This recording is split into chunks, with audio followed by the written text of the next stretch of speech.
Так, я в эфире. Ассаламу алейкум. Добрый вечер. Приветствую всех, друзья. С вами снова я, Орти Аслан, на канале Реалити. Сегодня 16 апреля 2021 года, 21:00 по Берлину. И, соответственно, 22:00 по Джохару. Приветствую вас, друзья, еще раз. Как найти Аслан Лорс? Маш Доволь, Шадыша, Немо, алейкум ассалам, Маулют Алтенташ, приветствую тебя. Сейчас, одну минуточку.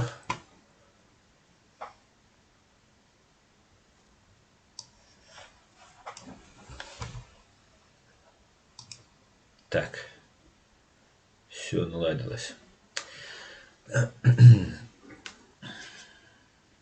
Итак, начнем.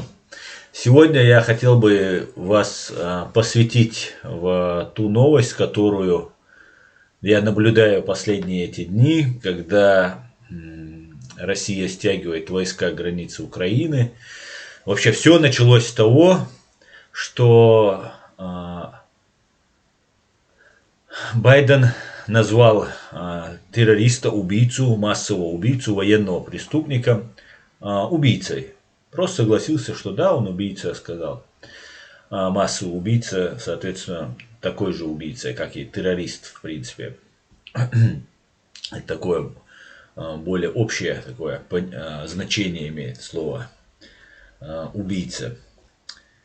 И после этого два массовых убийца, два преступника, Шойгу, министр обороны, тот самый министр нападения, точнее будет его назвать, Российской Федерации, вместе с недоцарьком Вовкой Опущенным полетели куда-то в тайгу. Там они проводили какие-то свои там встречи, общения, показывали, что у них большая Россия. Но я так понимаю, это делалось для того, чтобы показать, что их Россия большая, им ничего не светит, ну типа не страшно, они могут бегать по этим тайгам, лесам и так далее. После того, как они оттуда вернулись,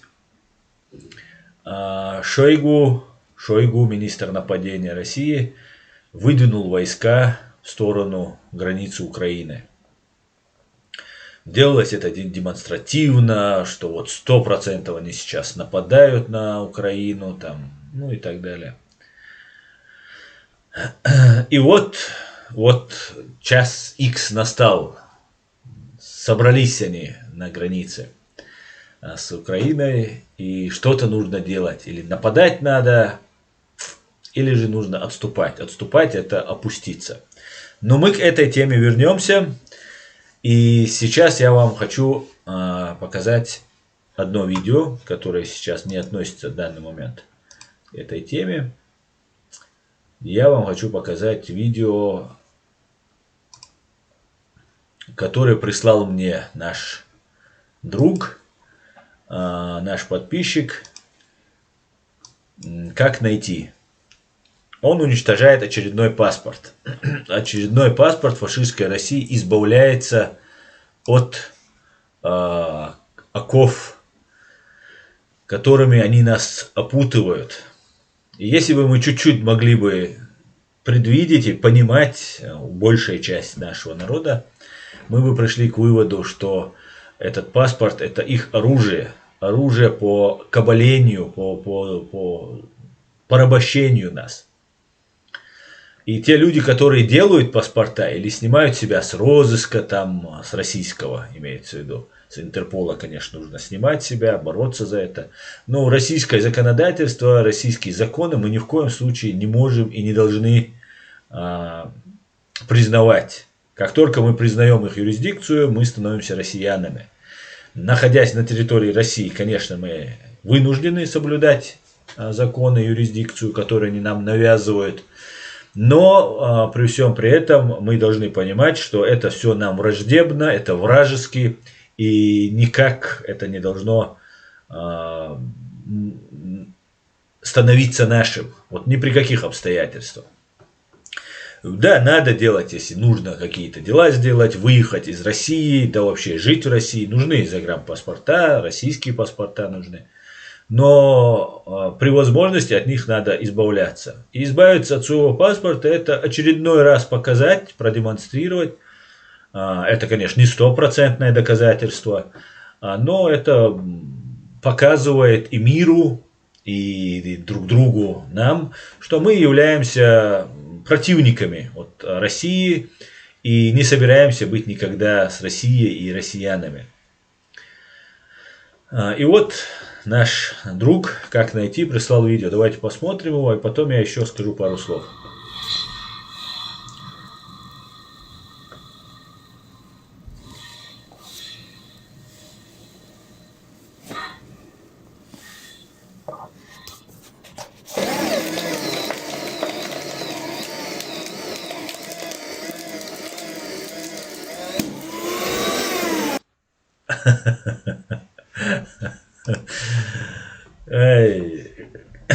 Хороший аппарат по уничтожению русизма.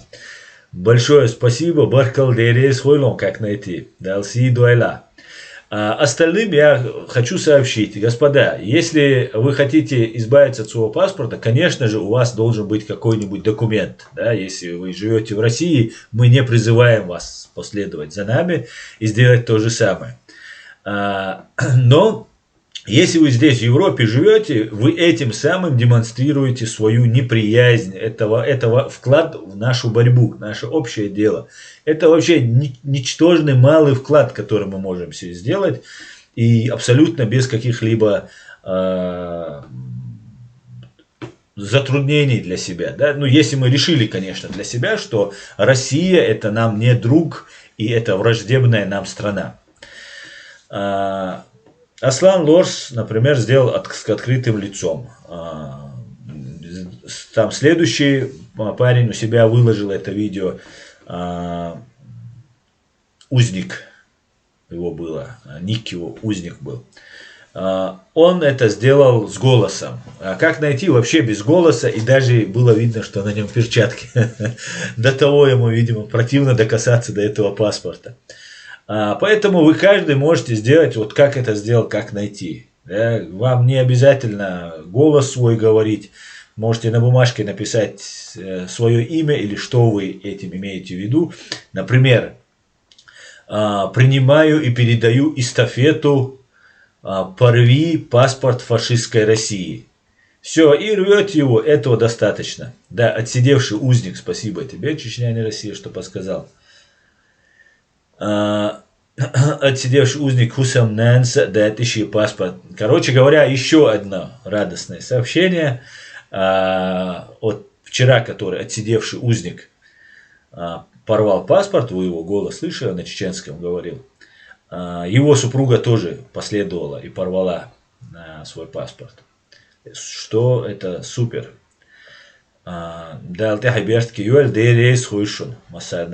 Продолжайте, господа, выкладывайте. Просто можете залить в YouTube. Да, если вы смотрите YouTube, скорее всего, у вас есть аккаунт Google и YouTube аккаунт. Вы просто берете это видео, заливаете к себе.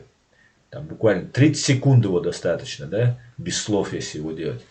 Заливаете к себе на YouTube, скидываете мне ссылку, я забираю его и заливаю к себе на канал. И все будет Ичкерия, как говорится. Да, Чечня, на Россия, я знаю, что у тебя нету, и все нормально, да. Но я опять же еще раз напоминаю, тем, у кого сейчас какие-то там вопросы, да, с документами, то последний документ уничтожать то тоже не нужно. Нужно брать от России, что вы можете. Вообще это не зазорно, это нужно делать. Она нам еще должна и останется, много лет еще будет нам должна. Поэтому делайте все, что можете. Так что вот так вот. Так, пойдемте дальше. Евгений, тебя тоже приветствую. Всех приветствую. Одинокого волка приветствую. Клапкив из Лондона нас витает. Мирослав, я тоже. Осколи. Немо, Шавик, Ури. Всех я рад приветствовать и приветствую вас. И теперь я бы хотел показать еще одно видео. Это видео только что я залил себе на канал, вы его видели. Это акция, которая проводится в данный момент сейчас в Вене. На этой акции участвуют наши товарищи, наши друзья, соратники. И эта акция проходит в связи с убийством. Демонстрация в Вене против жесткого отношения в австрийских тюрьмах, приводящих заключенных к гибели. Как мы знаем, недавно скончался уже 5-й, умер, пока еще неизвестно как, почему, умер 5-й чеченец за эти годы в австрийской тюрьме. Организаторы Стоп Депортацион, Культурферайн Ичкерия, Save X и многие другие сегодня вышли на эту акцию. Давайте посмотрим эту акцию. Господа, и нам то же самое здесь в Германии нужно будет делать, и в других странах тоже. Наши права в наших руках. Только мы сами можем их защищать. Если мы защищаем права, к нам будут присоединяться там немцы, французы, австрийцы местные и будут поддерживать. Если мы не будем ничего делать, нас будут депортировать, нас будут убивать и так далее, и дискредитировать как только могут. Давайте пару минут посмотрим вот эту демонстрацию.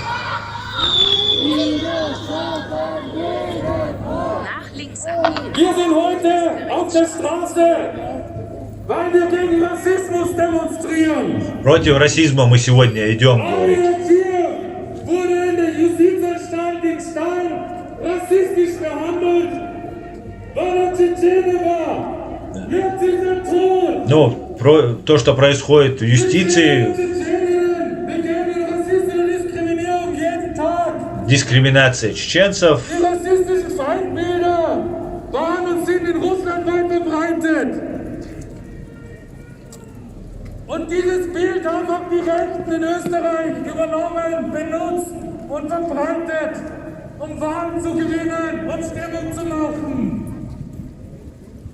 Die BZÖ, Stefan Petzler, ein wegen Verhetzung verurteilter Politiker, und Jörg Haider, einer, der glücklicherweise eine Linkskurve übersehen hat.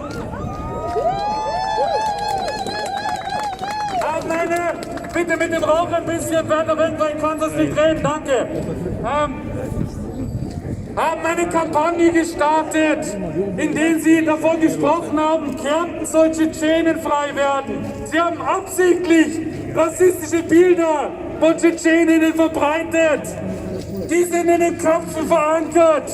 Die sind in den Köpfen der Polizei, der Gerichte. Die sind in den Köpfen der Justizwache. Wir sind auf der Straße und sagen, ihr Polizei, Richter, Richterinnen, Justizrichterinnen, ihr seid die Gewalttäter. Ihr greift Menschen an, ihr schiebt Menschen ab. Ihr sperrt Menschen ins Gefängnis. Wir sind auf der Straße und sagen laut, no justice, no peace, no prison, no police, no justice, no peace, no prison, no police. Так, это акция, это видео вы можете посмотреть. Попозже, я думаю, будут еще видео на канале Ичкерия Forever, и оттуда тоже я вам покажу эти видео. Так, да, ночи de Gulbelir. Ночи de Gulbelir. Дугулбельш, Баабар. Вообще-то в Австрии, в Вене живет очень много живет чеченцев, которые стоило бы, как бы, поактивнее защищать свои права и не ждать, пока к ним постучаться. Так, Аслан Лорс, я не согласен даже пенсию брать в России. Как получится, нас высылают, убивают, за это дают оскорбительную пенсию. Ну, Аслан, конечно, можно такой протест заявить, это хорошо, но от этого, как бы, России хуже не будет, если мы не будем брать пенсии, которые нам полагаются. Я считаю, все, что можно забирать, нужно забирать, то, что нам полагается. Чужое нам не надо, как говорится, свое надо забирать, Леон. Так, тебе до пенсии рано, поэтому ты там особо не работал, поэтому тебе пенсии не светит, наверное. Как и мне, хотя мне, может, какая-то минимальная там и светила бы, но я еще подумаю, что с ней сделать. Я ее вместе с контрибуцией, которую Россия будет выплачивать, возьму.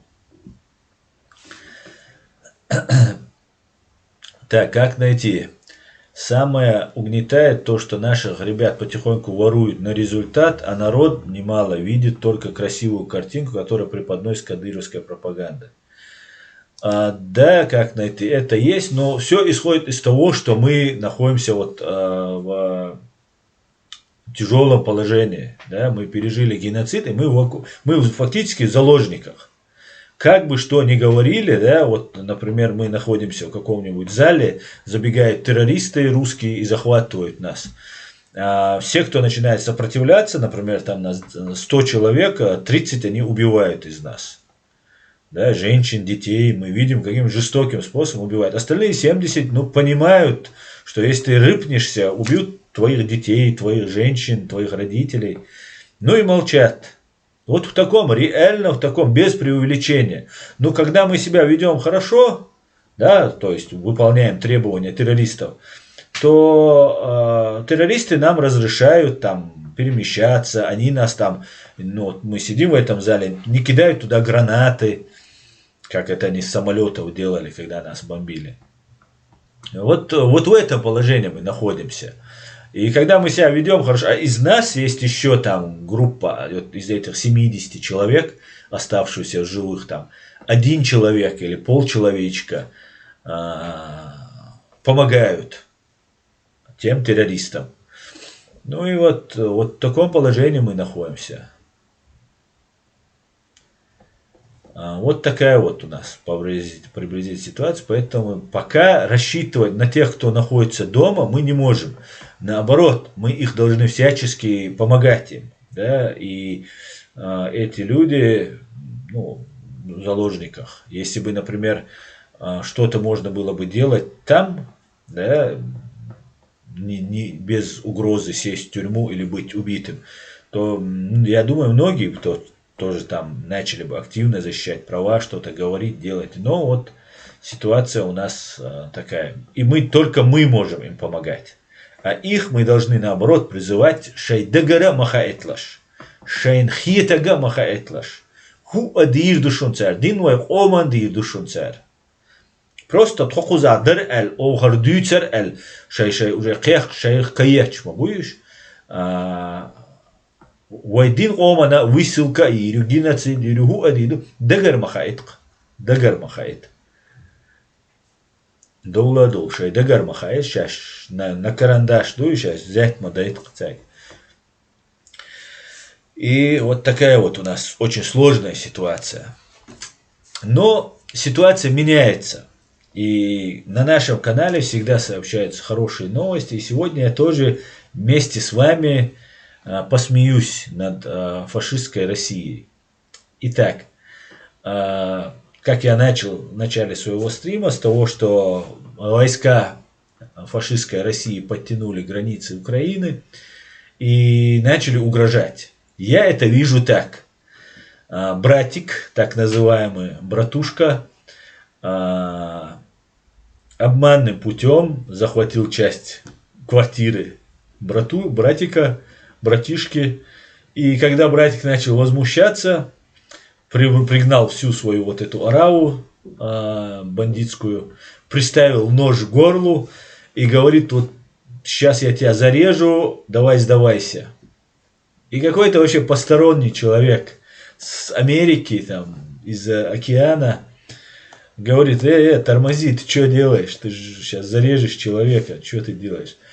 И из-за того, что абсолютно посторонний человек с Америки, как бы посторонний человек, попросил не убивать своего брата, у этих случилась нирвана на канале, на их канале. Они просто растаяли. Это надо было видеть просто. Это невероятно. Это невероятно.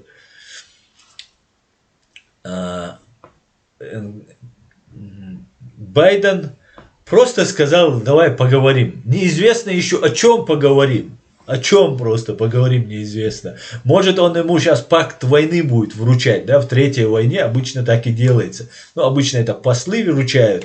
Но тут, может, Байден сам знает, что Путин черт галимый. И сам ему хочет вручить вот эту ноту войны. Пакт о нападении. И еще неизвестно, что будет, но уже эти начали просто сходить с ума.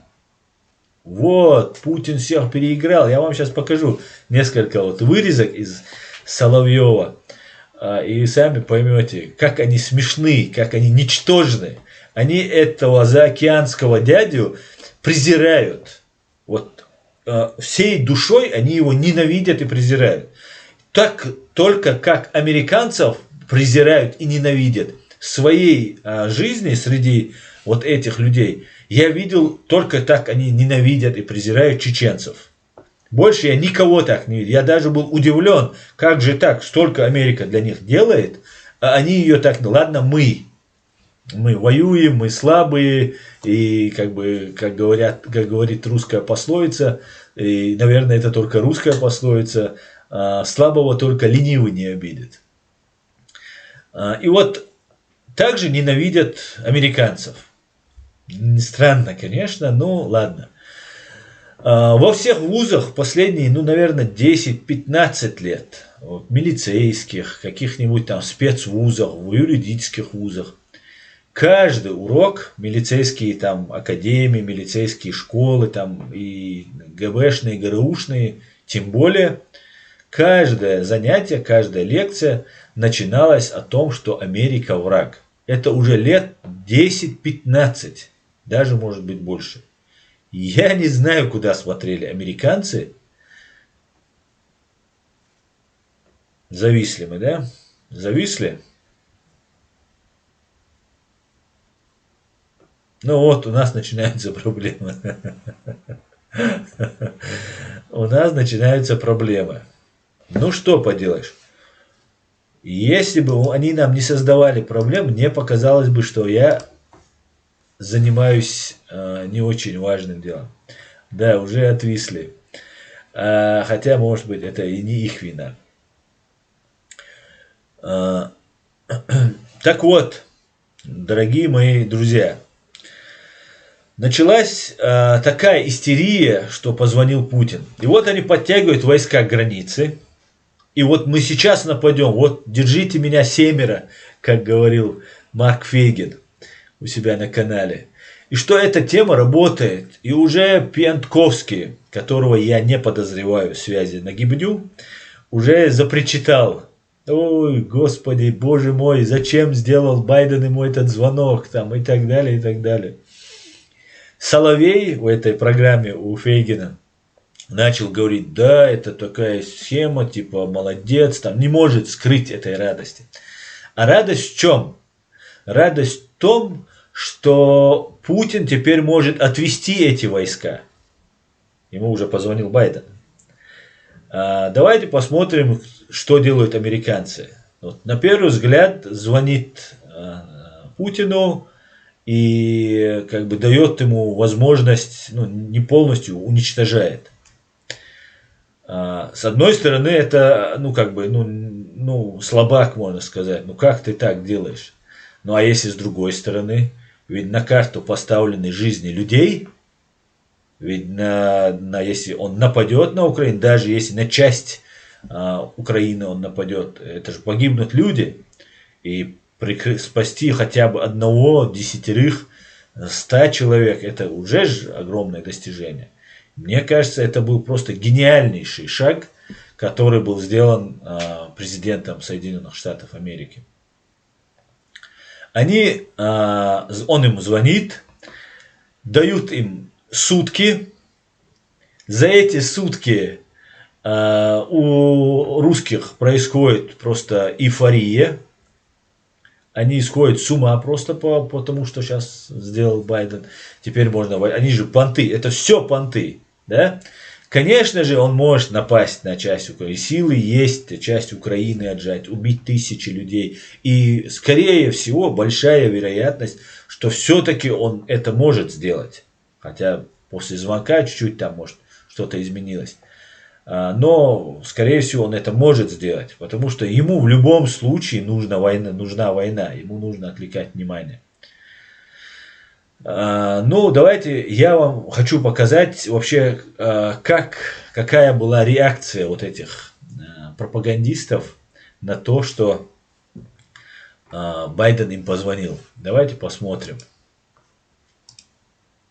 Вам понравится. Обещаю. Не буду открывать во весь экран, чтобы они мне страйк не прислали. Враги как-никак могут легко, хотя новостной сюжет не должны, но могут, эти могут. А YouTube еще послушается их. Так, ну давайте. Принял решение воевать против собственного народа. Это, еще раз, на минутку, 13 апреля 2021 года, когда Байден им только что позвонил. И вот сейчас это пик эйфории. Смотрите, как они кайфуют.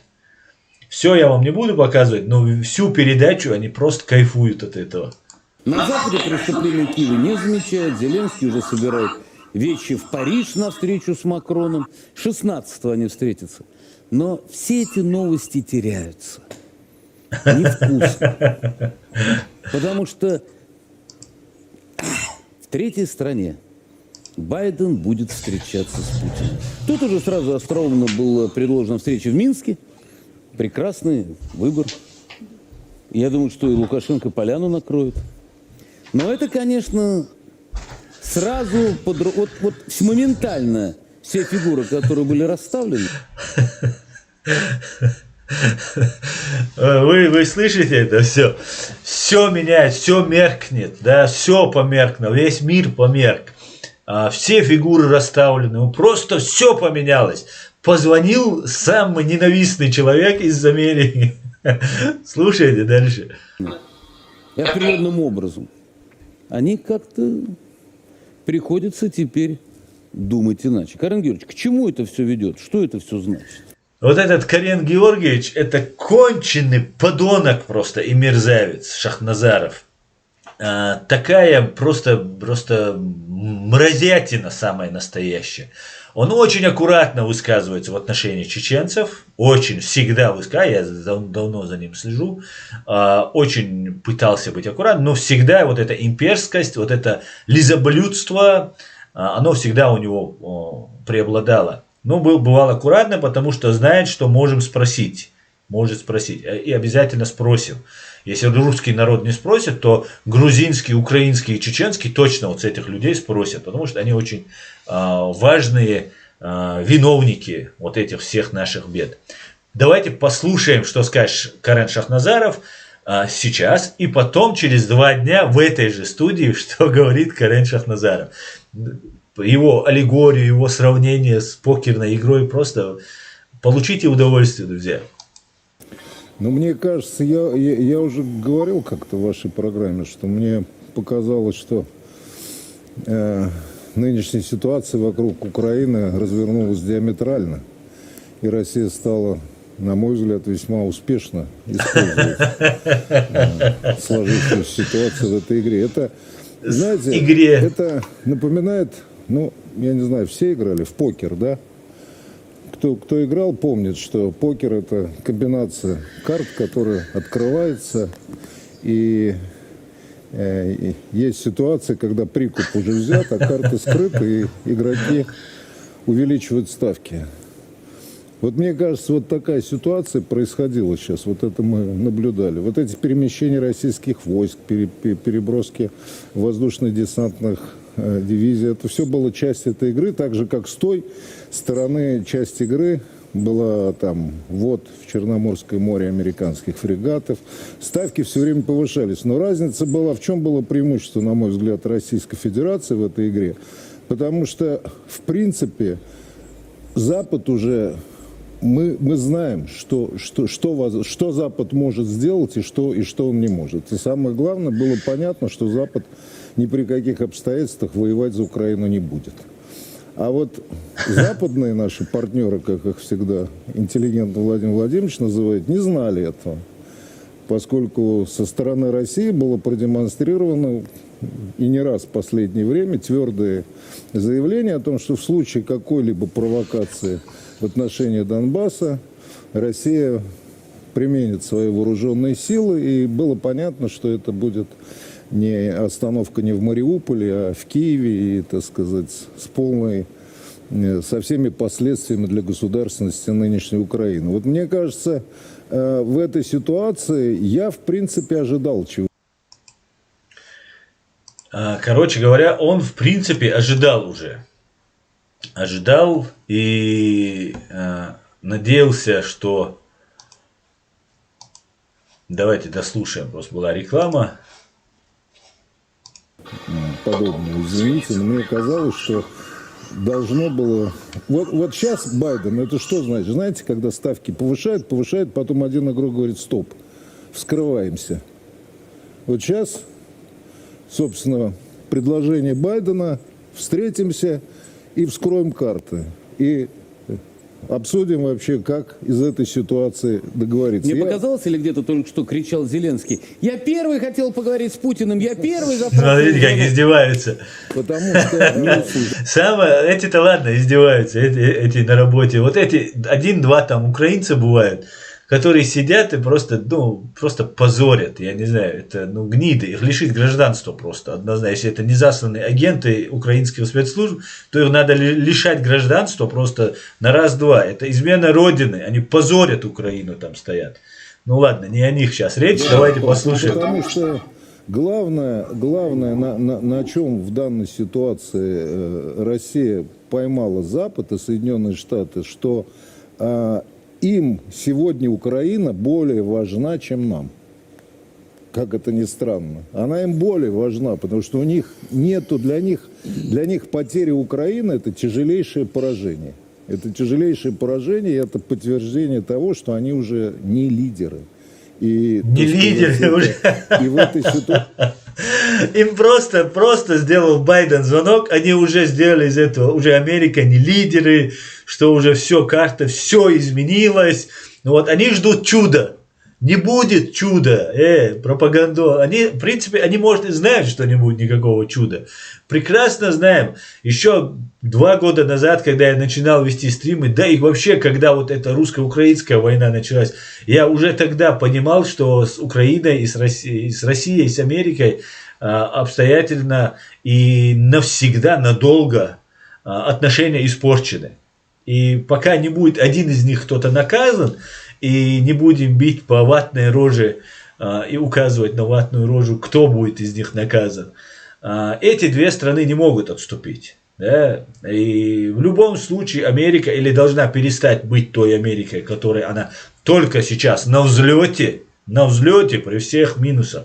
Ее может остановить только какой-нибудь катаклизм, какое-нибудь ядерное бактериологическое оружие и так далее. Но в таком случае не только Америка остановится, а все остановятся, да, в мире, в развитии и так далее. Россия будет уничтожена, Россия будет поставлена на колени в прямом смысле этого слова. В прямом. Как это было сделано в 1991 году. Хотя, еще раз, я считаю, что американцы не хотели развала Советского Союза, потому что это был кошмарный сон для них. Это расползание ядерного оружия, много-много разных государств и контроль, но это очень сложно было. Лучше было иметь одну большую страну, с которой много-много завязок, с которой ты знаешь, что она не применит никогда ядерное оружие, соответственно, и ты не применишь против них. И самое, что, мне кажется, было очень выгодно американцам в этом плане, что Россия представляла такую роль бешеной собаки. И от бешеной собаки всегда хочется защититься у полицейского, который сможет тебя защитить от этой бешеной собаки, или ее как-то остановить, или усыпить, или пристрелить ее. И вот русские понимали, что вот они находятся в таком положении, советы, коммунисты русских советские люди понимали, что они находятся в таком положении, что, ну, все хуже и хуже у них, над ними весь мир смеется, вот есть такая угроза России, а развития никакого нет. И внутри народ уже понимал, что их, ну, кинули, грубо говоря. Вещало радио «Свобода», «Голос Америки», «Немецкая волна». И в этом плане они понимали и решили, КГБшники, что они разойдутся и свою вот эту плановую экономику переведут в рыночную экономику, то есть разрешат частную собственность, заводы, фабрики будут у людей. И они таким способом смогут, ну, как бы, просуществовать и выжить как-то. И в этом смысле в какой-то степени им удалось. Они, те КГБшники, которые находились на местах в разных республиках, они создали каждое свое государство.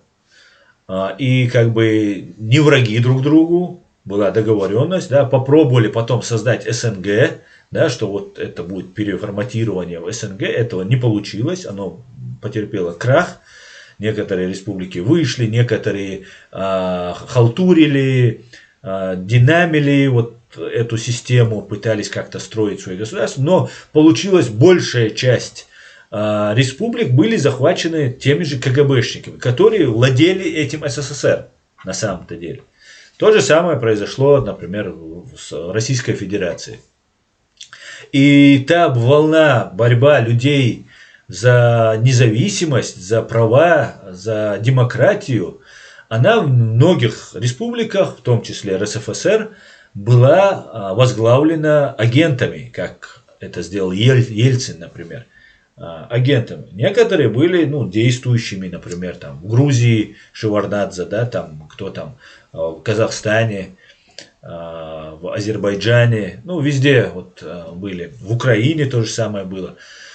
В Беларуси было, ну, везде все это, все КГБшники, других там не могли оказаться, только оказались в Чеченской республике, оказались не КГБшники, которые прислушивались к чаяниям народа, в странах Балтии, ну и вот в Украине получше была ситуация, и вот такого плана были. В Грузии был Зиад Гамсахурди, и были силы, которые были за то, чтобы жить свободно.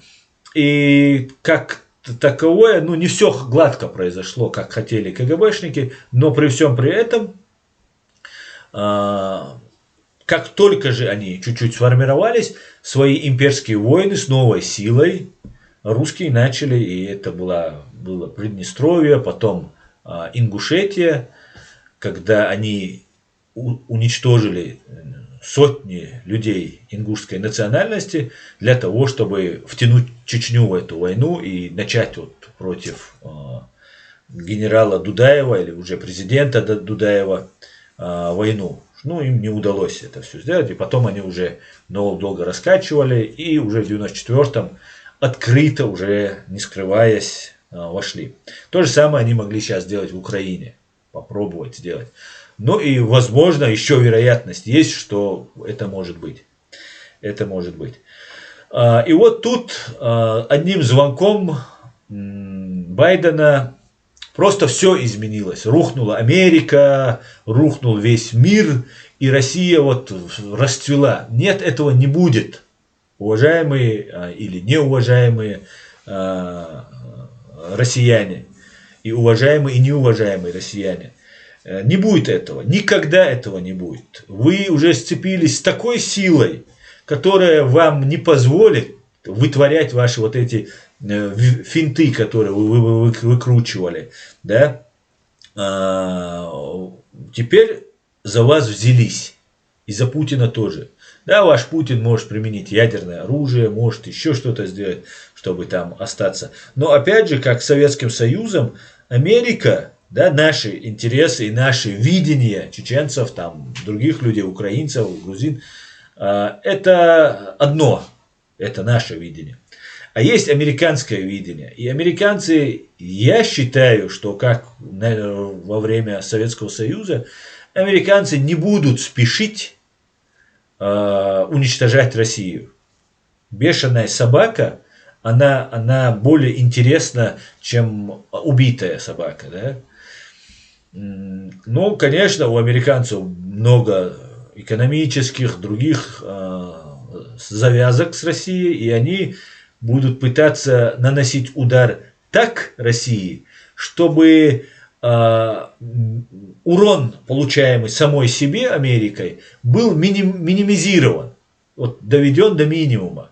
Потому что, разрывая отношения, конечно же, разрывается то же самое, и наносишь ущерб себе. То же самое касается союзников Америки. То возьмем эту же Германию. Германия и Америка – это очень близкие государства. Здесь есть свобода слова, здесь есть разные партии, здесь есть агентура, которая есть и в Америке тоже. И я вам это тоже сегодня покажу. И вот такая вот ситуация, которая развивается, американцам приходится учитывать не только свои интересы, как это делал Байден. Я не думаю, что Байден был агентом. Но Байден был человек, который пытался свои интересы иногда ставить выше даже государственных, на мой взгляд. Но это уже президент в прошлом. И им нужно договариваться. И сейчас новая администрация Америки говорит, что мы не можем сами что-то делать. И это правда. Это хорошо, что Америка там не зазнается и говорит, я великая страна, а вы все там мусор. Как только Америка начнет так говорить, она потеряет всех союзников. И величие Америки в разы уменьшится. И сила Америки, ее в принципах, ее гуманизме, ее соблюдении международного права, прав человека, в этом сила. Конечно же, любая сила должна быть подкреплена хорошим томагавком. Вот тогда эта вещь становится сильнее. Ну, давайте не будем сейчас о всей политике мировой рассказывать. Дослушаем Шахназарова, и я вам приведу дальше его же слова уже через 2 дня. Мне кажется, вот наше руководство, на мой взгляд, гроссмейстер мастерски этим воспользовались. Потому что этот звонок и предложение встретиться, это очевидное желание сбросить карты, каким-то образом найти какие-то компромиссы. Но это значит, что Россия в этой ситуации... Да, наверное, я оговорился, да, я сказал Байден, да, Трамп, который в прошлом, а Байден нынешний.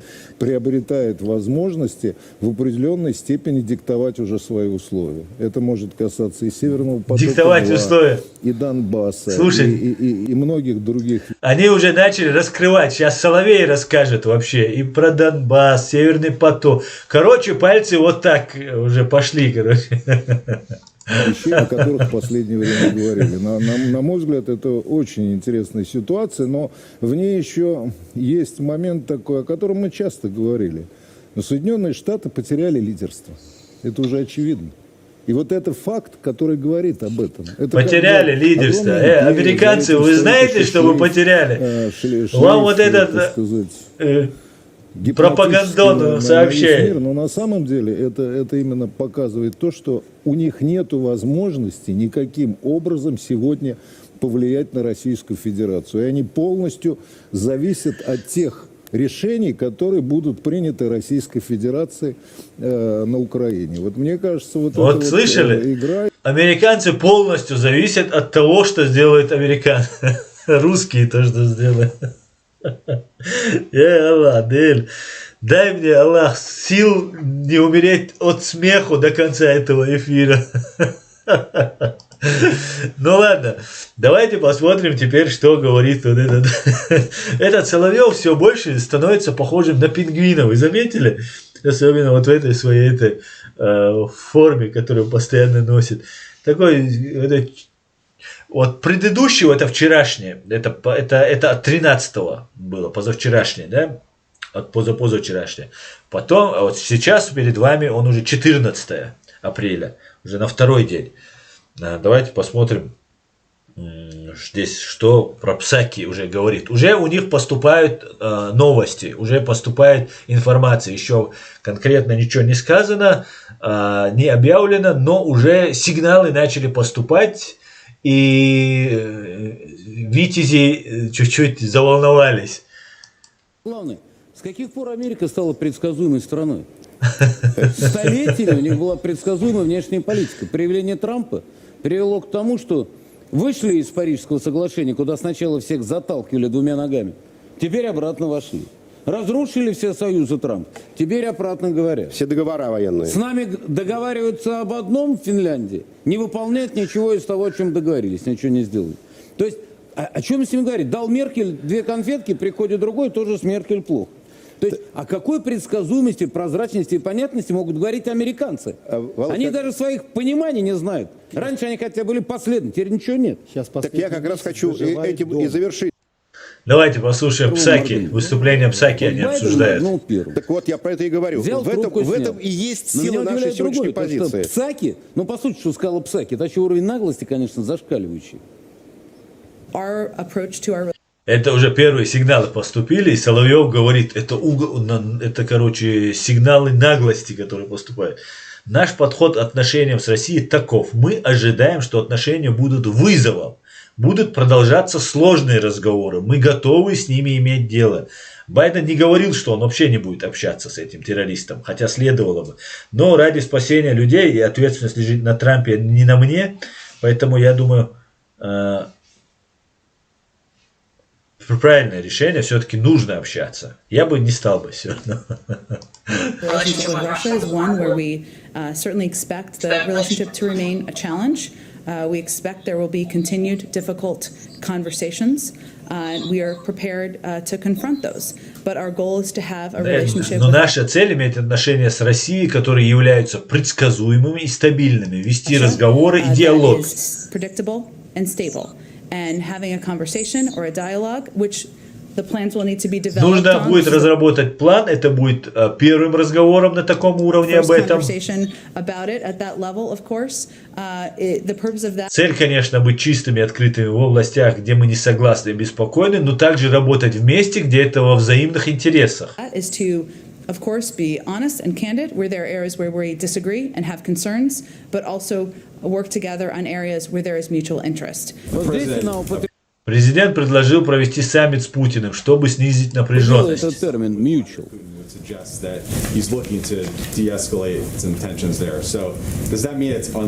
Значит ли это, что говорят, что США будут вводить новые санкции в отношении России? И вот это их все забеспокоились они. По факту здесь Псаки говорит, что мы выставляем ультиматум России. Мы будем разговаривать над тем, что нам интересно, и не будем разговаривать над тем, что неинтересно. И вот смотрите, что ответит Псаки. Например, в отношении государственного долга. Это тоже очень важно. Я не хотела обсуждать события, делать заявления по поводу тех последствий, которые мы предпримем в отношении российских властей, которые они совершили. Нет, она не изменится. Президент Байден ясно дал понять, как он неоднократно публично заявлял, что для России последствия неотвратимы. Самое главное слово здесь неотвратимы. Ну о чем с ними после этого говорить? А главное, с каких пор Америка стала предсказуемой страной?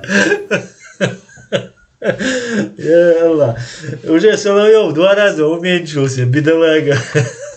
Вчера был он покрепче, вот давайте сравним его. Нет, где он тут у нас?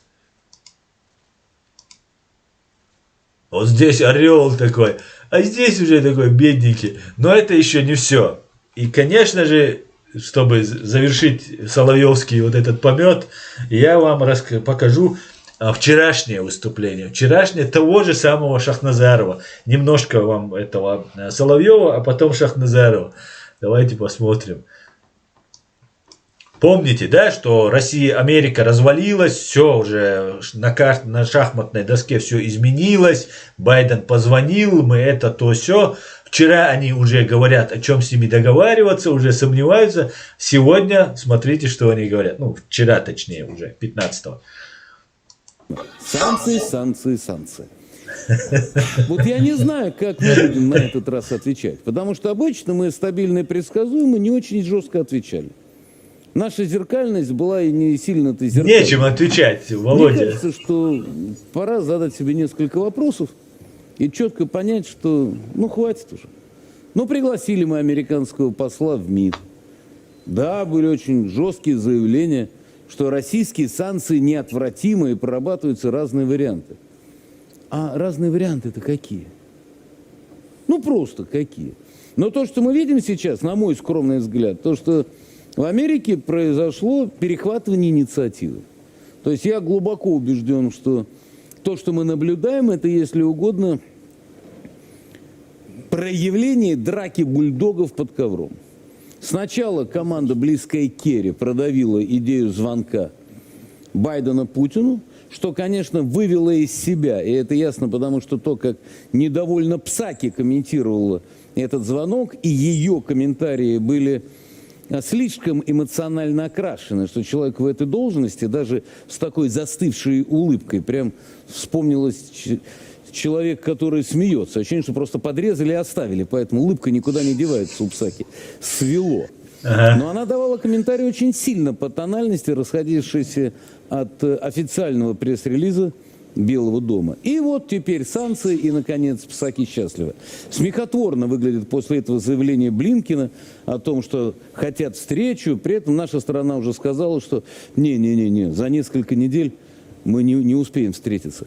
А я, честно говоря, это не мне решать, как говорит в таких случаях наш друг Евгений Иванович Сатановский, вопрос не мы по моей зарплате. А я вообще не понимаю, что встречаться. Реально, о чем говорить? Слышите? Тем более сейчас. Только что вчера, не позавчера уже они готовы были. Теперь уже, что с ними встречаться? Потому что, знают, ничего хорошего не будет на этой встрече. Чего говорить? Все с вами понятно, дорогие американские друзья. Карен Георгиевич. Давай, Карен, давай, жги, Карен. До всех этих событий, в общем, часто и здесь говорилось, и было общепринятое мнение, что американская политика, она, элита едина в ее осуществлении. Вот здесь мы видим то, о чем ты говоришь. Мы видим хаос, истеричность, и, в общем, по мне, опять возвращаясь к своей старой мысли, по мне все это сильно напоминает Советский Союз конца 80-х. То же самое было в СССР. Тот же раздрай, может быть, кто-то этого до конца не... Теперь он говорит, что Советский Союз развалился так же, и теперь Америка развалится. Бесстыжий Шахназаров. Не видел, но мне доводилось видеть это. Разные группировки, разные эти. И никакой здравой и естественной политики, единой политики в СССР уже после 1985 года практически не было. Вот примерно то же самое мы видим. Это не может не радовать. Это не может не радовать, да. Извините. Такая истеричный смех. Значит, что бы хотелось сказать? Я думаю, что, мне кажется, тоже не по моей зарплате вопрос, но у меня нет ощущения, что в этой ситуации президенту Российской Федерации нужно встречаться с президентом Соединенных Штатов. Я не вижу просто мотивов. Я не вижу, я понимаю, в моем понимании звонок Байдена был продиктован страхом Соединенных Штатов, что Российская Федерация, которая весьма умело продемонстрировала свои вооруженные силы на границе с Украиной, может применить вооруженные силы для, как это говорится, принуждения к миру, денацификации. То есть вот этот момент, и, видимо, звонок в большой степени был призван связать руки России. То есть вроде мы договорились, чтобы встретиться, поэтому в дальнейшем не надо ничего предпринимать. И корабли, видите, черноморские не пустили. Мне кажется, с этим это связано. Но дальнейшая реакция, да, я абсолютно согласен с тобой, она совершенно бессмысленная уже, на мой взгляд. Никакой здесь геополитики и вообще какой-то линии политической не прослеживается, кроме истерии. Я думаю, что у меня нет ощущения, что вообще президенту России нужно встречаться в такой ситуации. Другой вопрос, что мне кажется, все-таки России следовало бы как-то четко и ясно обнародовать какую-то свою линию в отношении того, что она хочет. Ладно, короче говоря, на этом остановимся. Шахназаров много ничего говорят, там можно смеяться и смеяться. Если у вас хватает времени и нервов, то можете смотреть на Россия-1 эти передачи. И вот что заявляет Джо Байден. Я, Джозеф Байден-младший, президент США, считаю, что указанная вредоносная внешняя деятельность правительства России представляет собой необычную и экстраординарную угрозу национальной безопасности, внешней политики и экономики Соединенных Штатов. Я объявляю чрезвычайное положение в стране для устранения этой угрозы. Именно этот режим стал основанием для введения санкций. Среди угроз, исходящих от России, Байден назвал попытки подорвать проведение свободных и справедливых демократических выборов в США, участвовать в злонамеренной кибердеятельности против США и их союзников, поощрять и использовать транснациональную коррупцию для влияния на иностранные правительства. Это коррупция, про которую мы говорим все время. Почему же некоторые западные страны, в том числе, например, возьмем австрийские страны, ведут себя как-то очень странно и массово выдают людей? Ну, это то, что касается только чеченской темы и чеченских вопросов. А там очень много, обширный круг деятельности российских спецслужб. Осуществлять экстратерриториальную деятельность против диссидентов или журналистов, подорвать безопасность в странах и регионах, важных для национальной безопасности США, нарушить устоявшиеся принципы международного права, включая уважение территориальной целостности государства. Ну, здесь речь в первую очередь, наверное, идет об Украине. Подорвать безопасность в странах и регионах, важных для национальной безопасности, это касается напрямую США, это ее союзников, ее интересы подрываются. Осуществление экстерриториальной деятельности против диссидентов и журналистов, это в принципе про нас. И вот из-за этого за все подрывает проведение свободных выборов и справедливых демократических выборов в США, участвует в злонамеренной кибердеятельности против США и их союзников. Это мы все тоже наблюдали, и за это будет спрос. И это будет неотвратимо, как сказала пресс-секретарь Псаки, что для России последствия неотвратимы. Неотвратимы. И, как вы видите, здесь написано, что именно этот режим стал основанием для введения санкций. Здесь не говорится о России, здесь говорится о режиме, именно о путинском режиме, что он стал причиной, из-за которых вводятся санкции. И Соединенные Штаты вводят чрезвычайное положение. Понимаете, ЧП ввели в Америке. До того времени, пока эта угроза не будет устранена. И эту угрозу, как они грамотно, как очень красиво формулируют, называют необычной и экстраординарной. Национальной угрозы.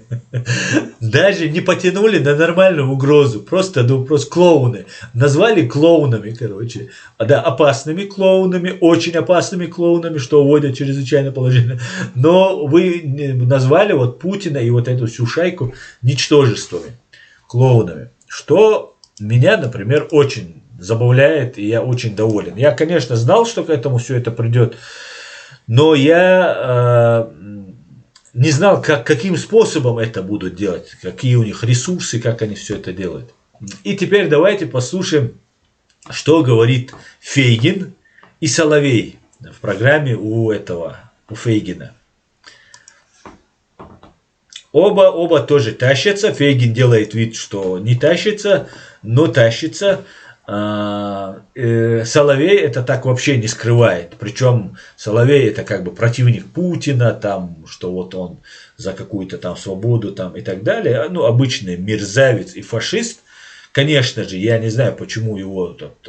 Хотя знаю, Фейгин из той же несвободных, да, управляемых людей. Соловей, за это, не знаю, что уважаемый Пьянковский Андрей Андреевич там делает, но вот часто оказывается в этой компании Андрей Андреевич, что не делает никому чести сидеть с этим Соловьем и, наверное, с Фейгиным тоже. Хотя Фейгин просто У меня всего лишь слухи, что он был агентом, когда был адвокатом. Ну, давайте не об этом. Обсуждали вот эту психологическую модель, которую использует Путин. Держите меня сильно. Но в этой передаче Пьянковский просто вообще кричал «караул», вообще «зрада» кричал. Никакой зрады нет, вроде взрослые люди, только всего лишь звонок, вот все. Просто люди не до конца понимают, мне кажется, с кем, с чем имеют дело. Хотя вроде бы столько лет прожили на этой земле. То есть получается, то есть не только для бешеных, так называемой мобилизационной группы, Патрушев и компания, возникает аргумент использовать именно эту модель, потому что она рабочая, она работает. Но и для самого Путина. Рабочая схема – это та схема, которой они запугивают людей. И вот типа подогнал войска к Украине, и все, они запугали американцев, украинцев, все упали со страха. И она рабочая, говорит Фейгин. Уже все уже.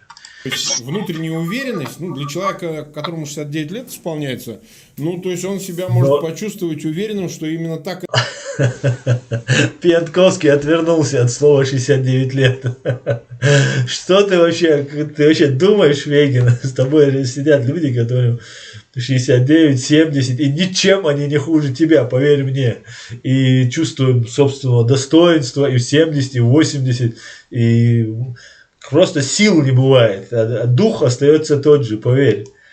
Себя вести и дальше продолжать для того, чтобы добиваться вот этих, пусть не радикальных, небольших, но ограниченных результатов. Это выглядит так, что теперь это действительно новый аргумент. И второй, вдогонку вопрос.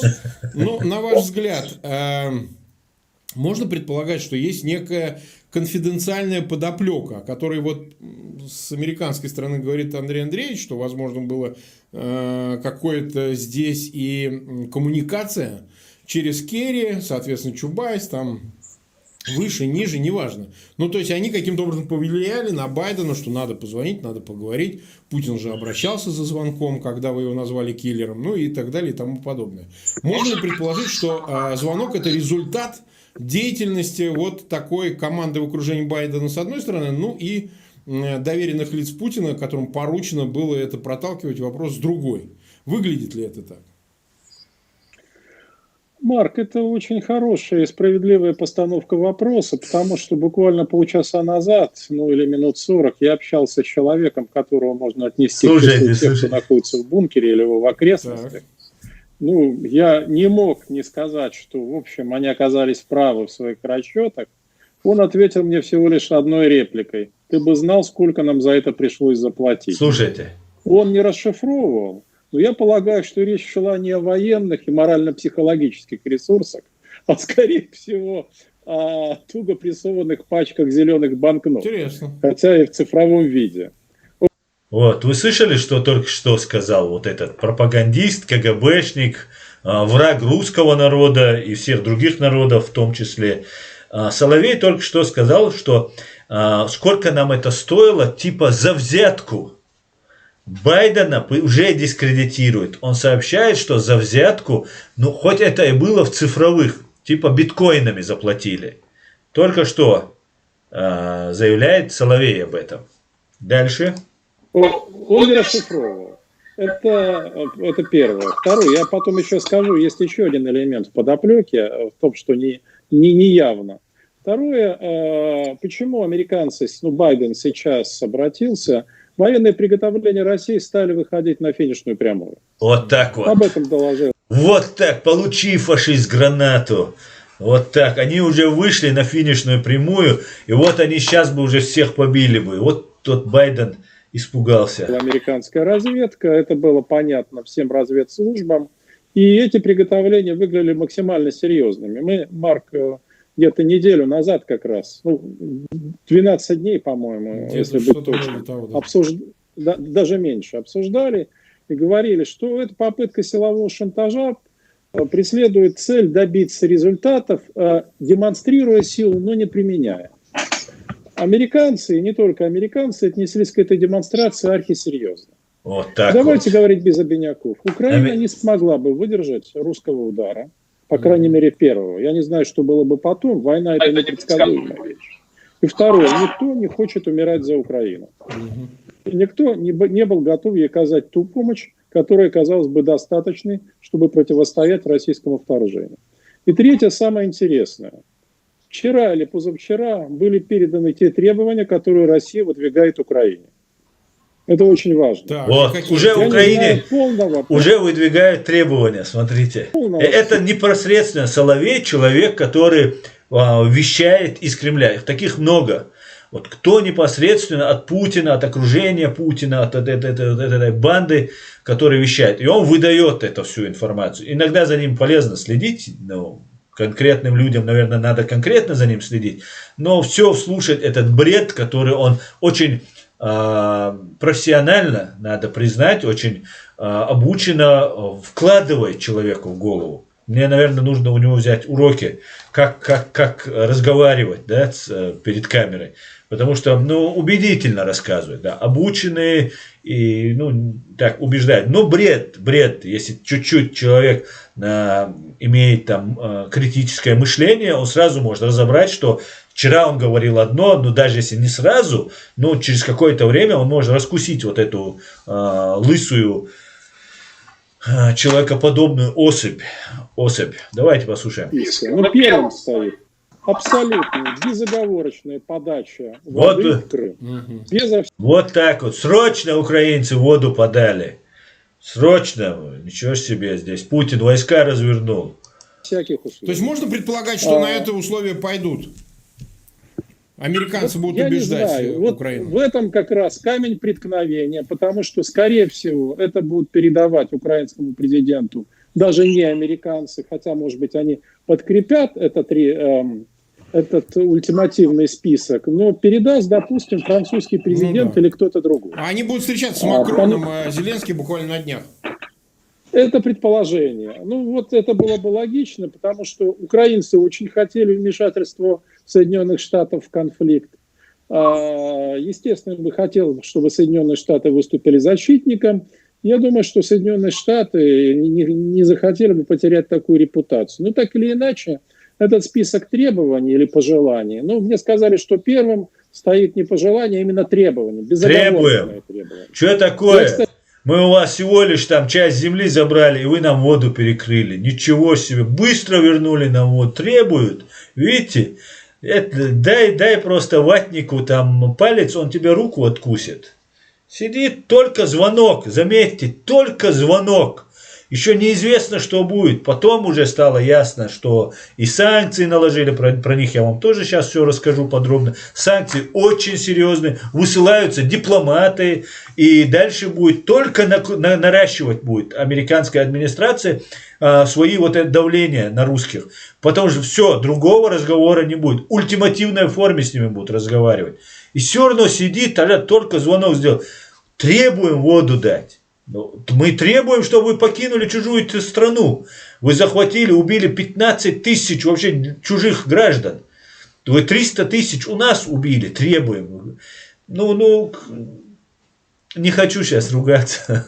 Кстати, напомню, что неспроста такие вложения сделали в курорты Крыма Тимченко и Ротенберг.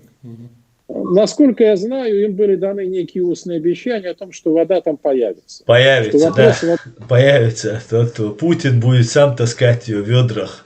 Будет наконец решен, и они смогут сполна использовать свою собственность для извлечения колоссальной прибыли. Так что, да, эта история имеет как явную сторону, так и неявную. Неявной мы можем во многом догадываться, мы можем ее реконструировать. Но в целом это выглядит как морально-психологическая победа президента Путина. Это безусловно так. Безусловно так. Я не говорю сейчас победил. Об этической стороне. Это все чудовищно. Я соглашусь с любыми морально-уничижительными оценками. Но давайте стоять сейчас на почве реал-политик. Это пока что, вот сейчас. В моменте мы не знаем, что будет дальше. Как будут реализовываться эти договоренности. Какие камни преткновения, подводные камни еще появятся. Пока что в моменте это выглядит как победа Путина, и я не сомневаюсь, что российская пропаганда отыграет это на 146%. Коллеги? Да. Андрей Андреевич, вот смотрите. Сигнал подал российской пропаганде, чтобы она отыгрывалась. Вот здесь мне Евгений пишет, что так убедительно говорит Соловей, потому что у него куратор хороший, и он всегда подчеркивает, что имеет какую-то сверхсекретную инфу. Да, есть, но знаете что? Сам Соловей является вот этим куратором. Соловей является тот, который обучает блогеров, как это делать. Он читает лекции, поэтому пишутся там свои внутренние, там у них документы пишутся. И, например, Соловей рассказывает, что как нужно делать аккаунты, я это сам слышал, давно у него раньше это было, где он рассказывает, как вести аккаунты, чтобы у вас вы вызывали доверие, там кошечка должна быть обязательно там на фоне, там где-то появляться, быть там, еще там третье, десятое, много таких вещей, он, который говорит, я сейчас все не помню, но этот человек, и он не один этот человек, который занимается именно вот этой информационной войной. И генерал СВР, это все одна вот эта стезя. И Фейгин тот же, и много-много других. И вы увидите, что эти блогеры, они так называемые цеховики, они были сейчас их зачищают и в Америке, в Соединенных Штатах Америки. По этому поводу, я вам сейчас все расскажу, проводится очень тщательное расследование. Давайте сейчас перейдем к другой ситуации и скажу вам, что сегодня официальный представитель Госдепартамента Нед Прайс заявил, мы объявили о шагах, направленных на то, чтобы привлечь правительство России к ответственности за безрассудные действия. Мы продолжим действовать решительно в ответ на действия России, которые вредят нам или нашим союзникам и партнерам. Вот вам внимание. Not go unanswered. Today, we have a clear message to Moscow. The U.S. is taking action to hold the Russian government accountable for the SolarWinds intrusion, reports of bounties on U.S. soldiers in Afghanistan. За убийство военных в Афганистане, за проникновение SolarWinds, если вы знаете, да, что это такое, это компьютерная программа, через которую они проникли в Госдепартамент, в Пентагон, Министерство обороны. И когда американцы раскрыли, атака на мой канал тогда спала. Они все прекратили чем заниматься тогда. Но сейчас возобновилось и все продолжается. Я надеюсь, мой канал тоже получит свою выгоду из того, что замочат вот этих разных гадов. Попытки повлиять на выборы в 2020 году в США. Мы действовали, будем действовать решительно в ответ на действия России, которые наносят вред нам и нашим союзникам и партнерам. Продолжит искать возможности для сотрудничества с Россией. Наша цель – иметь предсказуемые и стабильные отношения с Россией. Госдепартамент. Ну, отлично. Так. Russia's reckless actions spanning the globe cannot go unanswered. Today, we have... Так.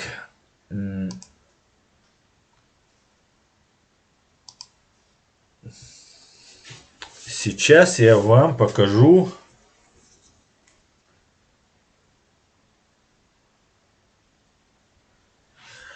Ну, выступление Байдена есть. Ну, в принципе, он то же самое говорит, но это очень долго. 8 минут он где-то это говорит. Вот само это выступление Джо Байдена, где он это то же самое, что сейчас сказал его представитель из Госдепартамента. Ну, то же самое, больше ни о чем. Но я бы хотел вам показать вот этот фильм. Он вышел сегодня на канале «Голос России». «Штурм Капитолия. Был ли русский след?». Здесь очень интересно. Именно нам, чеченцам, это будет очень интересно. Короче говоря, в Америку засылаются люди, которых преследуют за свои религиозные убеждения. Эти религиозные убеждения, там разные там старообрядцы, там, ну, или там баптисты, там еще, ну, не знаю я сейчас всех этих деталей, сейчас вы все сами увидите. боюсь напутать сейчас их религиозную принадлежность, но это не мусульмане. Из Молдовы их отправляют туда, из других регионов, которых преследуют, и потом им дают возможность выехать в Америку, потому что Америка таких людей принимает, там религиозные гонения, национальные, расовые и другие, это все Америка всегда принимала и принимает. За это мы уважаем Америку. И вот туда проникают, внимание, под религиозным видом проникают, получают убежище в Америке и потом уже начинают вести антиамериканскую деятельность. Давайте посмотрим, что они тут говорят, и сделаем выводы. Потому что под таким же соусом сюда засылают, сюда в Европу засылают чеченцев в том числе. Хотя не только чеченцев, есть и дагестанцы, и другие. Но с чеченцами как бы более проще, потому что они как бы более легче принимаются. Если вы заметили, никогда ни немцы, ни французы, ни кто-либо вообще в Европе не протестовал против чеченцев. Что вот вон чеченцев, вон там мы их не хотим видеть и так далее. Вот за все это время и за ту массовую пропаганду. Но если мы ничего не будем делать, то настанет время, что они выйдут, потому что будет накручиваться и будут говорить, там, гнать этих чеченцев, и будут митинговать. Поэтому мы что-то делаем и будем делать. Давайте посмотрим. Факта пандемии COVID-19, которую считают фейком. Она частый гость российских государственных каналов. Елена Никитская, она яростная сторонница Дональда Трампа, где рассказывает об ущемлении в США прав сторонников Трампа, а действующую власть называет фашистской. Буквально в считанные секунды половина страны стали террористами. Страшно сидеть дома и ничего не делать, и страшно проснуться на утро просто в диктатуре и фашистской стране, где у тебя не будет права думать и что сказать, и куда идти, и бояться, что за тобой придут. Руслан Гуржий, главный редактор онлайн-платформы «Славик Сакраменто», называет местную русскоязычную религиозную общину радикализованным движением. Стоп, одну минутку, я просто, чтобы здесь очень интересное сообщение от Эда Мамедова пришло, который сообщает, что Аслан, сообщает Эд Мамедов, когда в Сиэтле закрыли консульство РФ, все работники попросили убежища. Сиэтл — это штат Вашингтон, по-моему, если не ошибаюсь, американский город, где был консулат русский. И как только закрыли, если Мамед говорит верную информацию, то это невероятно. Это все потенциальные, предатели там работали, получается, да? Ну да, Россия.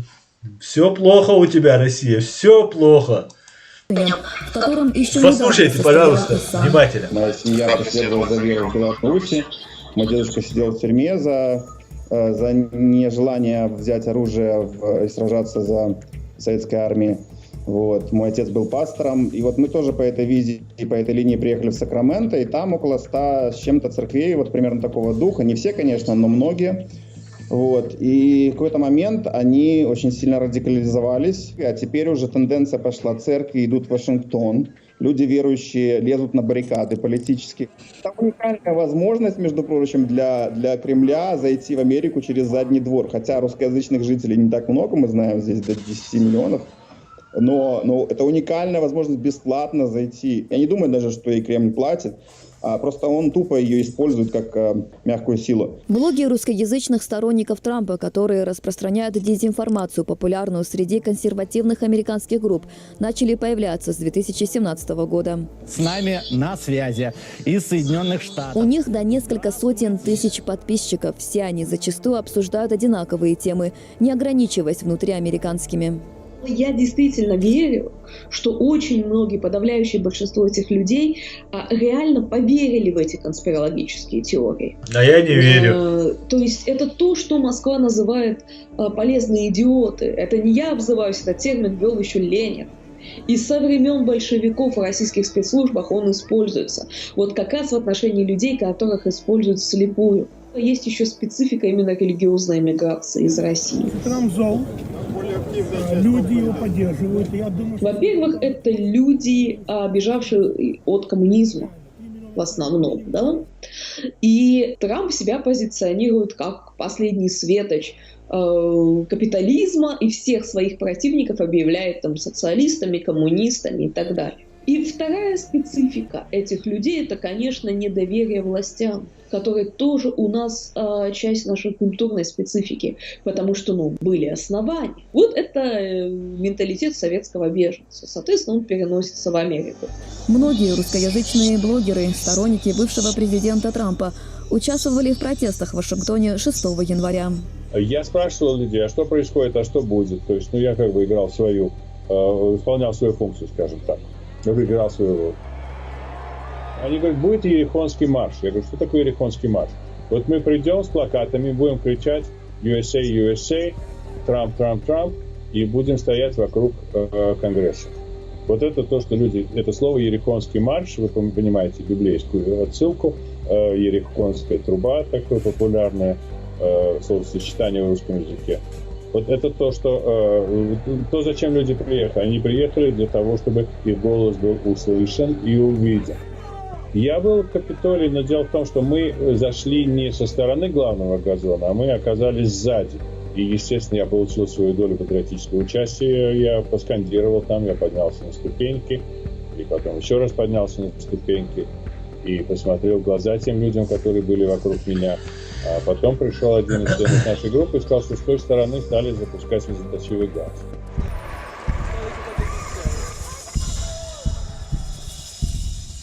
«6 января, среди прочих, были арестованы русскоязычные жительницы штата Орегон, переехавшие в США из Молдовы. Дорогие славяне, мы все переехали в Америку из-за свободы религии. Многих из наших прабабушек, прадедушек. Вы помните, была такая девушка Елена Кнор, она и есть здесь, в Германии, которая провоцировала религиозные вот эти вещи. И потом подхватывали кадыровцы, и ФСБшники, ГРУшники, и начинали вот это дальше развивать. Вот приблизительно тем занимаются вот эти люди в Америке. Представьте, на как далеко все это зашло, как у них все это расширилось. И с этим нужно бороться, этих людей нужно как-то прикрывать, отправлять обратно. Девушек осудили на смерть из-за их вероисповедания. И Америка открыла для нас двери широко, чтобы мы могли здесь жить спокойно и служить Богу. Кристине и Евгении Малимон предъявлены обвинения в незаконном проникновении и нарушении комендантского часа. Евгения привлекла внимание американских СМИ после сообщения о том, что одна из задержанных в Капитолии женщин запросила русского переводчика. Ее дочь Кристину называют консервативным инфлюенсером, которая распространяла в социальных сетях теории заговора. Сейчас ее страница в Инстаграм удалена, вместе с фотографиями, на которых она позирует с Дональдом Трампом-младшим и соратником экс-президента Роджером Стоуном. Но на просторах интернета остался вот этот сюжет вести от 5 июля 2020 года, где Кристина обвиняет левых в организации беспорядков.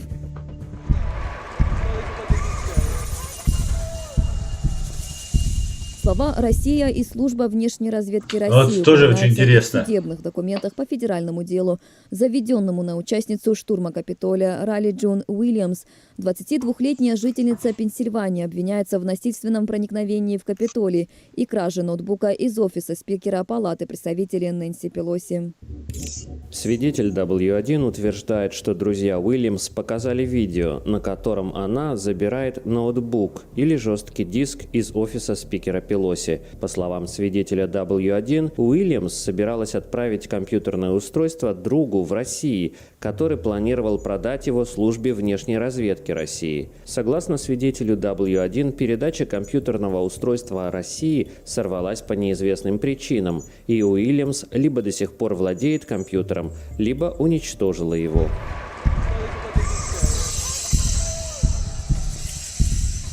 По словам Иваны Ху, руководителя вашингтонской компании Omelas, за период с ноября по февраль на страницах в социальных сетях, которые тем или иным образом связаны с Кремлем, было опубликовано более 6 тысяч сообщений о фальсификациях на выборах в США. Из них 74 напрямую упоминали компанию Stop the Steal. Кремлевские пропагандисты не создавали контента, а пользовались уже существующими теориями заговора и кампаниями по дезинформации. То есть они подливали масло в огонь, и эта тактика отличается от того, что мы видели раньше. Откровенно говоря, самая эффективная пропаганда – та, которая распространяется самой целевой аудиторией. Схожая тактика применялась и при распространении информации в преддверии штурма Капитолия. Но интересен тот факт, что это произошло накануне православного Рождества, так что объем пропаганды был значительно ниже, чем обычно. Доклад американских спецслужб, опубликованный в марте, содержит вывод о том, что Россия распространяла дезинформацию о Байдене, его семье и Демократической партии, стремясь оказать влияние на результаты выборов в США. Одновременно велась кампания по влиянию на уровень поддержки бывшего президента Трампа, по подрыву общественного доверия в процессе голосования и обострению социально-политического разделения американского общества. Разведка США уверена в высокой достоверности выводов о том, что ряд лиц, связанных с российским государством или действующих в интересах Кремля, работали над тем, чтобы повлиять на общественное мнение американцев. А главной стратегией Москвы в этот избирательный период было использование в своих целях людей, связанных с российской разведкой, чтобы проводить кампании по дезинформации через американские СМИ, государственных лиц, американских журналистов и знаменитостей, близких к администрации бывшего президента, о дезинформации со стороны России относительно выборов 2020 года и острых социальных вопросов в США свидетельствует анализ публикаций 4 онлайн-порталов, таких как New Eastern Outlook, Oriental Review, Newsfront, Rebel Insight, проведенный Центром глобального взаимодействия при Госдепартаменте. Вот, смотрите сейчас, кому принадлежат эти... Департамента в электронном письме «Голосу Америки» подтвердил, что эти онлайн-платформы управляются российскими спецслужбами. Разведывательные задания платформе Newsfront. Разведывательные задания платформы Newsfront, вы, наверное, видели, дает Федеральная служба безопасности, то есть ФСБ. New Eastern Outlook и Oriental Review контролирует СВР, служба внешней разведки. Rebel Insight, да, борец за свободу, значит, контролирует Главное управление Генерального штаба вооруженных сил, то есть ГРУ. Это сайты отличаются по охвату, тону и аудитории, но все они распространяют российскую пропаганду и дезинформацию. Эти платформы распространяли дезинформацию относительно вакцин компаний Pfizer и Moderna, а также о международных организациях, военных конфликтах и протестных настроениях. Вот что делается, ведется работа. И против вот этой работы американцы начали применять конкретную свою работу, деятельность. Вы полностью можете посмотреть на канале «Голос Америки» от 16 апреля 2021 года. Ролик называется «Штурм Капитолия. Был ли русский след?». То есть я хочу сказать этим, что русский след, он уже обнаружен, и ведется работа по собиранию доказательных материалов и для того, чтобы можно было это уже спокойным делом передать в суд. В принципе, вот что я вам хотел сегодня рассказать. США замораживают собственность российских властей в Америке, высылаются дипломаты. Президент США Джо Байден подписал указ, замораживающий собственность некоторых граждан РФ и российских юрлиц, то есть государству, что принадлежит в Соединенных Штатах Америки. Под действие этих санкций попадают физические и юридические лица, действовавшие и действующие в технологическом, военном, связанных с ними секторами экономики РФ. Очень аккуратно делают, в принципе. Действовавшие и действующие в интересах правительства РФ в сферах злонамеренных кибердействий, вмешательства в выборы в США или иных государств, действий, негативно влияющих на демократические процессы или институты в США или за рубежом. Международной коррупции. Это тоже очень важно здесь. Наконец-то начало появляться вот такие формулировки. Международная коррупция. Это очень важно. Если начнут вот этих международных разных чиновников привлекать к уголовной ответственности, несколько судебных процессов будет. та небольшая коррупция, которая все-таки здесь имеется, она будет еще тише и ниже себя вести и не подавать виду. А этим надо заняться, мне кажется, вплотную. Потому что европейские чиновники из Европарламента, из ПАСЕ, из других организаций, из Международного уголовного суда в Гааге, ну, не скажем так, ведут себя не так, как должны вести себя на столь высоком и ответственном посту люди себя. И закрадываются подозрения, а не коррупционная ли составляющая здесь присутствует. Убийств или нанесения вреда здоровью граждан СССР или гражданам государств-союзников и партнеров США. К большому сожалению, моя страна не попадает ни под союзники США и партнеров США. Но это пока. Это пока. Действия, негативно отражающих на безопасности, политической стабильности или территориальной целостности США и их союзников и партнеров, обходе американских санкций. В санкционном списке также лица, занимающие высокие посты в правительстве Российской Федерации, фамилии пока не приводятся, государственных агентствах или иных структурах, участвующих в вышеупомянутых действиях, структурах, которые прямо или косвенно контролируются или управляются правительством РФ. Кроме того, в санкционном списке супруги или совершеннолетние дети фигурантов данного санкционного списка. Вот, в принципе, кратко, какая ситуация разворачивается вокруг России, великой, непобедимой и так далее, загнивающей России. Вот так вот, в принципе, друзья. Думаю, вот на этом наш стрим сегодня можно закончить. Сегодня я хотел именно этому посвятить передачу.